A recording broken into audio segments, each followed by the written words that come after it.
Bismillahirrahmanirrahim. Assalamualaikum warahmatullahi wabarakatuh.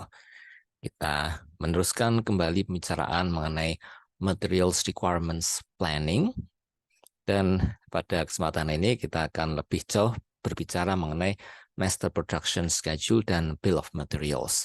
Nah, kita ingat kembali bahwa bermulanya itu dari aggregate planning, perencanaan keseluruhan atau perencanaan gabungan atau agregat. Kemudian kita akan menghasilkan dari situ breakdown yang namanya Master Production Schedule. Nah, penggunaan konsep ini mendasarkan pada dependent inventory model, pada asumsi bahwa ketika ada permintaan yang meningkat atau menurun pada suatu barang, maka akan memengaruhi naik turunnya permintaan atas barang yang lain. Nah, ini bisa dipahami misalkan ketika kita mau membuat mobil, kita produsen mobil, ada permintaan mobil yang naik, maka tentunya permintaan akan mesin mobil juga naik. Mesin mobil yang digunakan untuk mobil tersebut. Permintaan atas chassis juga akan naik. Ini asumsi yang digunakan dalam MRP.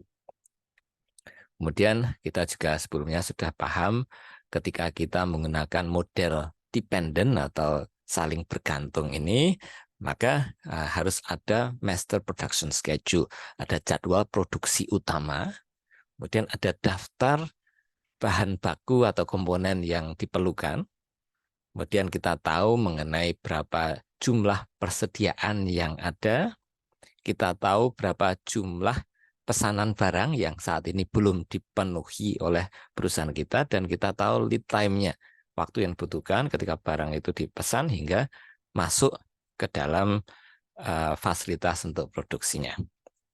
Nah, yang pertama ini kita harus tahu rencana produksi utamanya. Nah, awalnya itu dari aggregate plan, rencana gabungan antara kapasitas produksi kita dengan perkiraan permintaan pasar. Nah, ini contohnya rencana agregatnya itu Januari ada kebutuhan 1.500 pengeras suara atau amplifier. Kemudian bulan Februari ada 1.200 yang diperkirakan akan diminta oleh pelanggan kita. Kemudian di breakdown lagi, diperinci di dalam jadwal produksi utamanya. Dalam hal ini dia menampilkan apa saja jenis pengeras suara yang kita tawarkan dan masing-masing berapa jumlah kebutuhannya. Dan diturunkan lagi menjadi kebutuhan untuk setiap minggunya.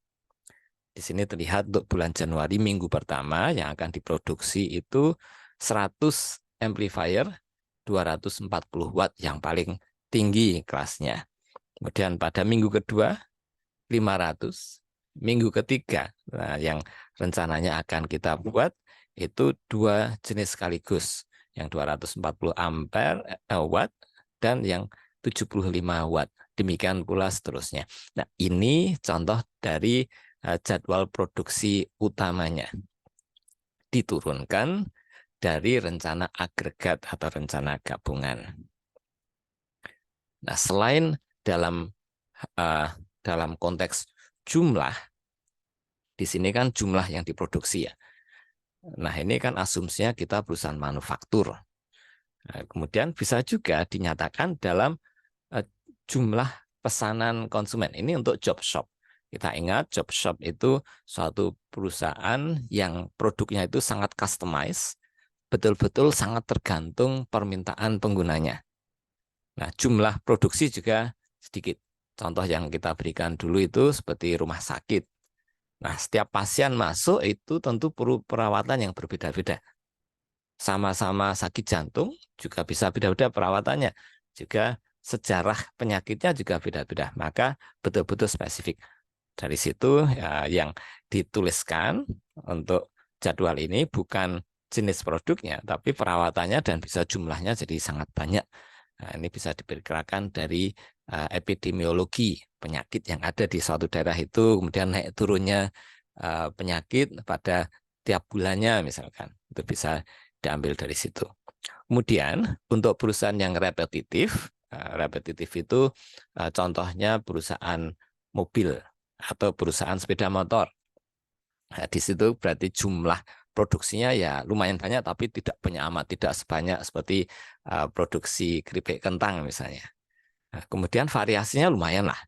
Variasinya tidak sebanyak rumah sakit atau tidak sebanyak job shop, tapi ada variasi misalkan mobil yang sedan, mobil SUV, mungkin Jeep, mungkin ada truk dan seterusnya. Variasinya lumayan. Nah, di situ yang kita masukkan ke dalam jadwal produksi utama itu modul-modulnya. Misalkan di sini bukan barang jadinya, tapi bisa kita tuliskan modul mesin yang 1400 cc, mobil mesin yang 2000 cc, chassisnya, chassis untuk truk, chassis untuk mobil, atau misalkan ini sistem transmisinya, itu modul-modulnya. Itu yang bisa ditaruh di sini misalnya. Kemudian kalau ini suatu perusahaan yang memproduksi secara continuous terus-menerus, kita produksi itu sesuai dengan tidak sesuai dengan permintaan real, tapi perkiraan permintaan masyarakat. Kita produksi secara continuous menyediakan sejumlah barang yang kita perkirakan akan diminta oleh pelanggan, itu nanti kita bisa pakai hasil N itemnya. N item itu contoh ini tadi, contoh yang kita berikan dalam pengeras suara. Ini N item, barang jadinya itu bisa kita masukkan kalau sifatnya stock to forecast. Oke, contoh lain untuk MPS, Master Production Schedule, ini untuk restoran.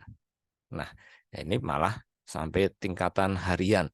Berapa jumlah mac and cheese yang akan dibuat per harinya. Itu juga bisa seperti itu. Kemudian dari situ kita turunkan lagi menjadi bill of materials. Yang kita ketahui di sini tadi kan baru mengenai jumlah hasil akhirnya. Tentunya kita pengen tahu satu amplifier, satu pengeras suara, itu terdiri dari komponen apa saja, dan lantas berapa banyak komponen yang perlu kita siapkan. Atau kalau kita buat sendiri yang perlu kita produksi, dan kapan dia perlu diproduksi. Nah, itu nanti bisa tampil dalam bill of materials. Nah, bill of materials atau daftar bahan baku, daftar komponen, itu merupakan daftar yang terdiri atas komponen-komponen atau bumbu-bumbu misalkan kalau dia suatu restoran, atau bahan baku yang dibutuhkan untuk membuat suatu produk. Nah, dia itu menyediakan struktur yang menunjukkan bagaimana suatu produk dibuat. Nah, di situ ada yang namanya parent atau orang tua untuk bagian-bagian yang ada di atas levelnya yang kita tuju. Jadi di atasnya ada parent, kalau di bawahnya ada anak atau children atau komponen-komponennya. Kita bisa lihat contoh di sini. Ini untuk produk speaker. Nah, di sini kita bisa lihat orangnya saking terkagum dengan suara kerasnya speakernya gitu ya.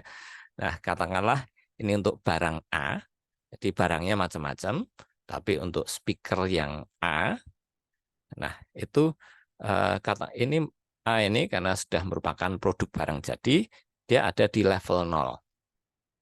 Kemudian berapa jumlah yang akan diproduksi untuk A?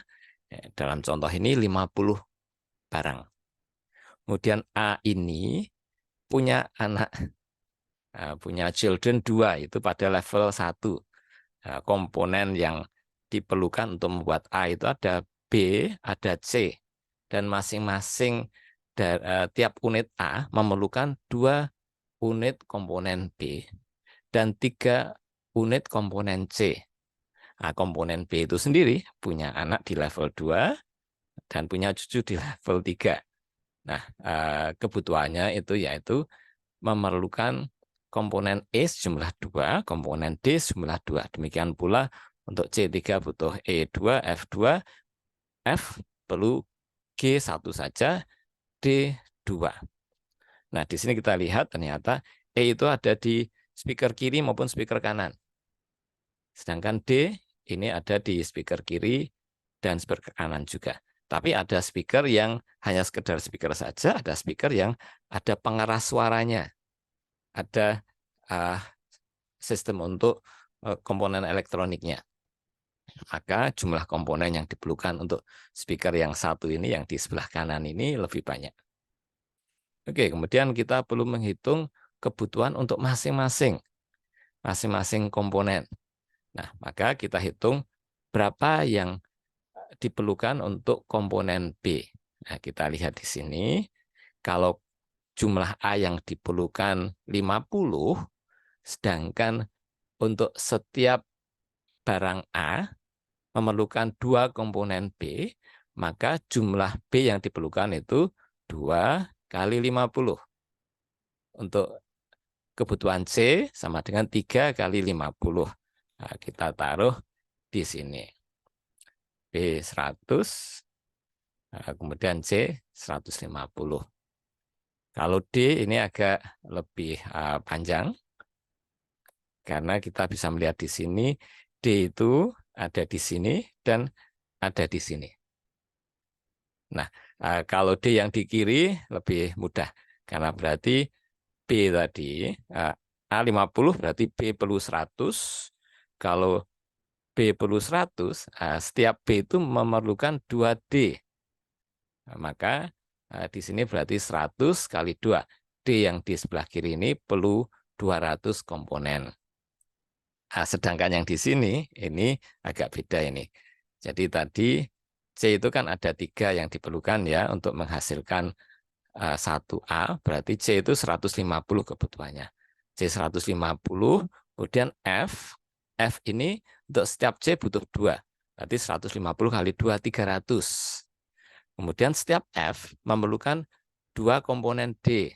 Nah, berarti ini tadi sudah 300 kali 2 lagi, kebutuhannya 600. Oke, maka kita peroleh tadi komponen D itu kebutuhannya yang kiri 200, yang kanan 600, jadi 800. Demikian pula seterusnya. Kemudian juga tadi barang akhir yang dituliskan dalam Bill of Materials. Sekarang bisa juga moduler sifatnya. Moduler itu berarti untuk mobil tadi, contohnya ketika sebuah mobil itu ada beberapa versi, beberapa jenis barang, misalkan ada mobil katakanlah yang SUV, tapi mesin yang sama digunakan juga pada mobil sedan misalkan. Nah, berarti ada modul mesinnya. Nah, kalau modul ini digunakan untuk perusahaan yang repetitif tadi, yang kita rakit sesuai dengan pesanan. Jadi mesinnya sudah disiapkan dulu, ada beberapa variasi mesin, ada beberapa variasi chassis. Nah, kemudian ketika ada pesanan untuk SUV, mobil keluarga gitu ya, maka dia akan ditentukan mesinnya yang ukuran berapa, chassisnya yang mana yang dipakai. Nanti tinggal dirakit. Nah, berarti yang menjadi bill of materials itu terutama modulnya. Sehingga bisa jadi dia merupakan bill of materials untuk modul-modul yang digunakan.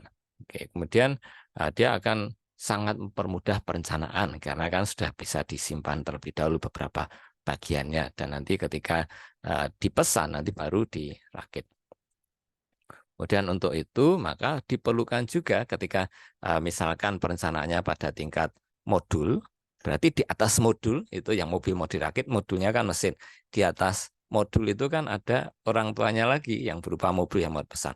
Itu jadi super bill atau pseudo bill. Nah, kemudian kalau mau dirinci ke bawah, itu nanti juga bisa pakai sub assembly juga. Nanti namanya phantom bills atau daftar hantu.